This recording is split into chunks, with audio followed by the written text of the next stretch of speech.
ملک میں عام انتخابات کی تیاریاں، سیاسی گہما گہمی میں تیزی، کاغذات نامزدگی جمع کرانے کا عمل مکمل، امیدواروں کی عارضی فہرستیں تیار کرنے کا عمل جاری۔ الیکشن کمیشن نے امیدواروں کو کاغذات نامزدگی جمع کرنے کے لیے 5 دن دیے تھے۔ امیدواروں کے کاغذات نامزدگی کی جانچ پڑتال کل سے 30 دسمبر تک ہوگی۔ ووٹنگ 8 فروری بروز جمعرات کو ہوگی۔ الیکشن کمیشن کی جانب سے 175 سیاسی جماعتوں کی تازہ ترین فہرست جاری۔ پارٹی سربراہان کی فہرست سے بانی پی ٹی آئی کا نام ہٹا دیا۔ الیکشن کمیشن کی فہرست تحریک انصاف کو بغیر قیادت کے ظاہر کیا گیا۔ پرویز خٹک کی جماعت پی ٹی آئی پارلیمنٹیرین کو بھی بطور سیاسی جماعت فہرست میں شامل کر دیا گیا۔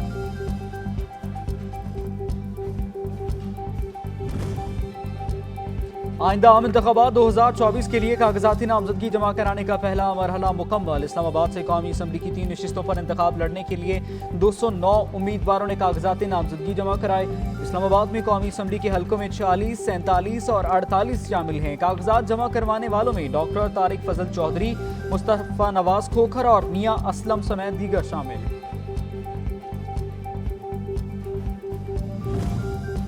ملتان سے قومی اسمبلی کی 6 اور صوبائی اسمبلی کی 12 نشستوں پر انتخابات میں حصہ لینے کے لیے تقریباً 400 امیدواروں نے 500 سے زائد کاغذات نامزدگی جمع کرا دیے۔ عام انتخابات 2024 میں ملتان سے 1 سابق وزیر اعظم، 2 سابق وفاقی وزراء سمیت وفاقی و صوبائی مشیر اور استحکام پاکستان پارٹی کے سربراہ بھی حصہ لے رہے ہیں۔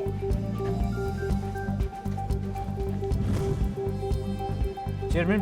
پیپلز پارٹی نے قومی اسمبلی کی 2 نشستوں کے لیے کاغذاتی نامزدگی جمع کرا دیے۔ بلاول بھٹو زرداری نے قومی اسمبلی کی نشست 194 لاڑکانہ 1 اور 196 کنبر شہداد کوٹ 1 کے لیے کاغذات نامزدگی جمع کرائے۔ چیئرمین پیپلز پارٹی کی ریٹرننگ آفس آمد پر کارکنوں نے والہانہ استقبال کیا، گاڑی پر پھولوں کی پتیاں نچھاور کی، نعرے بھی لگائے۔ میں الیکشن اس لیے لڑ رہا ہوں کہ اس وقت پاکستان کے عوام مشکل میں ہیں، جو معاشی بحران ہے، تاریخی ہے۔ پاکستان پیپلز پارٹی کا مقابلہ کوئی سیاسی جماعت سے نہیں ہے، ہمارا کوئی نہ سیاستدان سے نہ سیاسی جماعت سے مقابلہ ہے۔ اگر ہمارا مقابلہ ہے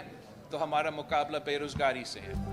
پیپلز پارٹی واحد جماعت ہے کہ جس پر عوام بھروسہ کرتے ہیں۔ الیکشن اس لیے لڑ رہا ہوں کیونکہ عوام مشکلات میں ہیں۔ ہمارا مقابلہ کسی سیاستدان نہ سیاسی جماعت سے ہے، کسی سیاستدان کے خلاف یا انتقامی کارروائی کی بات نہیں کر رہا۔ چیئرمین پیپلز پارٹی بلاول بھٹو زرداری کی میڈیا سے گفتگو، کہا ہمارا کسی سیاسی جماعت کے ساتھ اتحاد نہیں، ہم اکیلے الیکشن لڑ رہے ہیں۔ قائد مسلم لیگ نون محمد نواز شریف قومی اسمبلی کے حلقے 130 سے انتخاب لڑیں گے۔ لیگی رہنما بلال یاسین نے پارٹی قائد کی جانب سے کاغذاتی نامزدگی جمع کرا دیے۔ میڈیا گفتگو میں کہا سابق وزیر اعظم کے پاس بہت آپشن تھے، لیکن انہوں نے قومی اسمبلی کے حلقے 130 کا انتخاب کیا۔ 8 فروری کو عوام حقیقی نمائندے کو کامیاب کریں گے۔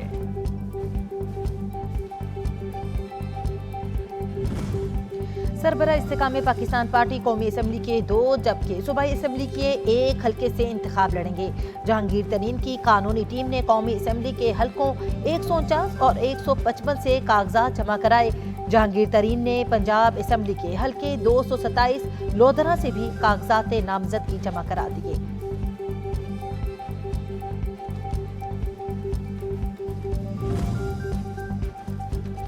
رہنما مسلم لیگ احسن اقبال نے قومی اسمبلی کے حلقے 74 ناروال سے کاغذات نامزدگی جمع کروا دیے۔ میڈیا سے گفتگو میں کہا ملک میں بہت جلد اصل جمہوریت آنے والی ہے، مسلم لیگ نون ملک بھر سے جیت کر حکومت بنائے گی۔ جاوید لطیف نے کہا ایک جماعت نون لیگ کے خلاف پروپیگنڈا کر کے مظلوم بننے کی کوشش کر رہی ہے، غیر مشروط حمایت حاصل ہوتی تو ہمیں بھی گڈ ٹو سی یو کہا جاتا۔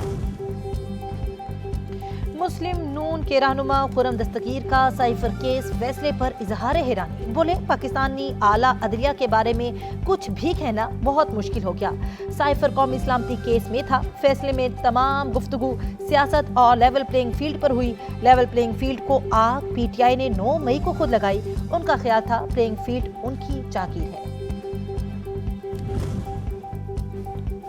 رہنما MQM پاکستان خالد مقبول صدیقی قومی اسمبلی کی 3 نشستوں سے انتخاب لڑیں گے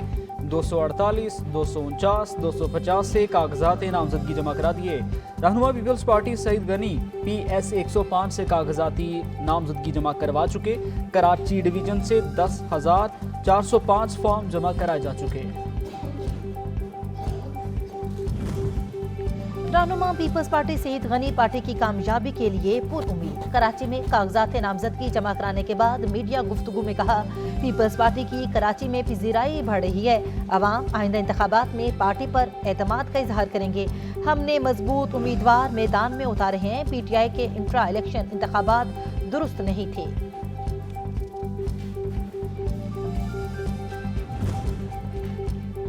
نگراں وزیر اعظم انوار الحق کاکڑ سے نگراں وزیر اعلیٰ پنجاب محسن نقوی کی ملاقات میں صوبہ پنجاب کے مختلف امور پر گفتگو کی گئی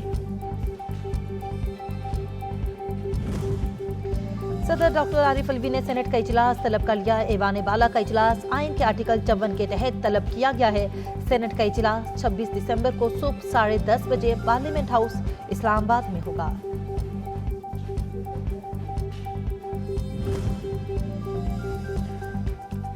چیف جسٹس قاضی فائز عیسیٰ اور ججز کے خلاف سوشل میڈیا پر کردار کشی کی مہم سیاسی جماعت سے جڑے اکاؤنٹس ملوث نکلے ججز کی بیگمات کو ایئرپورٹس پر چیکنگ سے مستثنی قرار دینے پر پرانے خط کو منصوبہ بندی کے تحت استعمال کیا گیا فیملی سے متعلق ہتک آمیز مہم چلائی گئی اداروں کی تحقیقات میں ججز کو بدنام کرنے کی مہم کے پیچھے سیاسی جماعت سے جڑے پروپیگنڈا اکاؤنٹس نکلے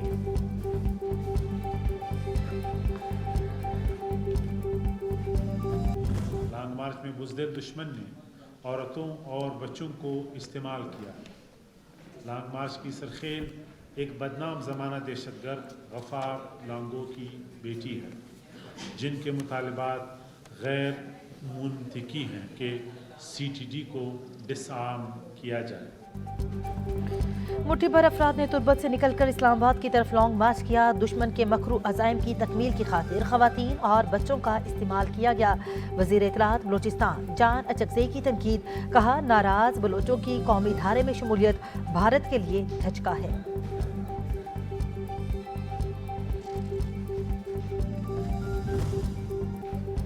اسلام آباد سے گرفتار افراد کی رہائی کے سلسلے میں پولیس اسپیشل ہیلپ سینٹر قائم کر دیا گیا ترجمان اسلام آباد پولیس کے مطابق قانون کے مطابق گرفتار افراد کی رہائی کا عمل جاری ہے SSP عبدالحق عمرانی کو فوکل پرسن مقرر کیا گیا ہے پولیس خصوصی مدد سینٹر 2 دن تک قائم رہے گا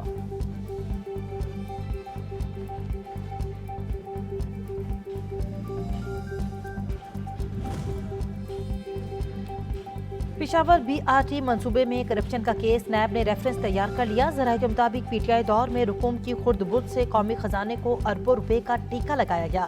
منظور شدہ ریٹ سے کئی گنا زائد ادائیگیاں کی گئیں ناقص میٹیریل کا استعمال کیا گیا